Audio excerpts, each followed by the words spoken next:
नमस्कार बच्चों, कैसे आप लोग। आज हम पढ़ेंगे डिपेंडेंट और इंडिपेंडेंट क्लॉसेस। तो an independent clause can stand alone as a complete sentence, दूसरे पर निर्भर नहीं करते। जैसे she went to the store, ये क्या है? इंडिपेंडेंट। और डिपेंडेंट क्या होते हैं? दूसरे पर डिपेंड करते हैं। देखते हैं एग्जाम्पल इसका। Because she wanted to buy groceries, क्योंकि वो क्या खरीदना चाहती थी? ग्रोसरीज। अब इसको हम दोनों को मिला के देखते हैं आगे। इससे पहले डिपेंडेंट क्लॉज देखते हैं। Dependent clause cannot stand alone as a complete sentence and needs to be attached to an independent clause to make sense। ठीक है, दूसरों पर निर्भर करते हैं डिपेंडेंट। इन एग्जांपल देखते हैं मिला के दोनों को। She went to the store because she wanted to buy groceries। ये इसमें एक इंडिपेंडेंट है और एक डिपेंडेंट है। ठीक है, तो एक निर्भर कर रहा है और एक निर्भर नहीं कर रहा है। तो ये दोनों का एग्जाम्पल था मिला के। अब जो चीज़ें आपको दिमाग में रखनी है वो क्या है? देखिए, independent clause expresses complete thought या आइडिया। ठीक है, it contains subject and predicate. Subject होता है खुद का, प्रेडिकेट होता है। जैसे द सनसेट, सूरज डूबा। उसी प्रकार से dependent clause doesn't express A complete idea and cannot stand alone.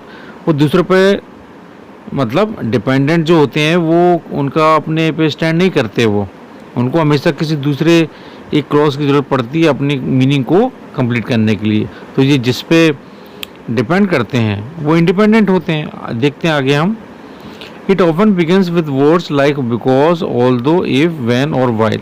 तो इनमें जो है आप देखेंगे डिपेंडेंट की शुरुआत इन सब से होगी। आप आसानी से पता लगा सकते हैं। बिकॉज से चालू होते होंगे, ऑल्दो से, इफ से, व्हेन से, व्हाइल से। और ये सब को हम क्या कहते हैं? सबऑर्डिनेट कंजंक्शंस कहते हैं इनको। ये और भी होते हैं। तो सबऑर्डिनेट कंजंक्शन मतलब ये जोड़ते हैं।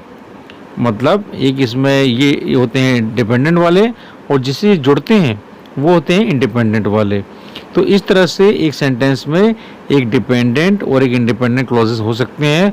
लेकिन आपको इन ये जो वर्ड्स हैं, की वर्ड्स जो आए हैं सबऑर्डिनेट कंजंक्शन वाले, इनसे आप पता लगा सकते हैं कि ये कौन से वाले होंगे? डिपेंडेंट होंगे। It also contains a subject and predicate but relies on independent clause to form a complete thought. जैसे ऑल्दो इट वॉज रेनिंग, यद्यपि पानी गिर रहा था। तो यहाँ पे ये जो है हमारा ये क्या हो जाएगा? डिपेंडेंट हो जाएगा। आराम से पता लगा सकते हैं कि ऑल्दो इट वाज रेनिंग, यद्यपि पानी गिर रहा था। तो गिर रहा था मतलब ये अभी इसका क्लियर सेंस नहीं निकला है। तो मतलब इसको एक क्लॉज की और ज़रूरत है ताकि ये अपनी मीनिंग को क्लियर कर सके। तो हम ये देखते हैं बच्चों कि ये जो है ये अपने आप में अपना खड़ा नहीं हो सकता ये खुद से। तो इसलिए ये क्या होता है? डिपेंडेंट होता है। तो ऑल्दो से चालू हुआ, ऑल्दो सबऑर्डिनेट क्लॉज है। ठीक है, although it was raining we went for a walk. यद्यपि पानी गिर रहा था फिर भी हम कहाँ पे गए? वॉक पे गए। तो we went for a walk क्या है? इंडिपेंडेंट है। ऊपर वाला क्या है? डिपेंडेंट है। ठीक है बच्चों, अब से कुछ रूल्स हैं पंक्चुएशन के, वो भी हम देख लेते हैं। तो इसमें if A dependent clause precedes N independent clause it is usually followed by comma. ठीक है, कॉमा आता है।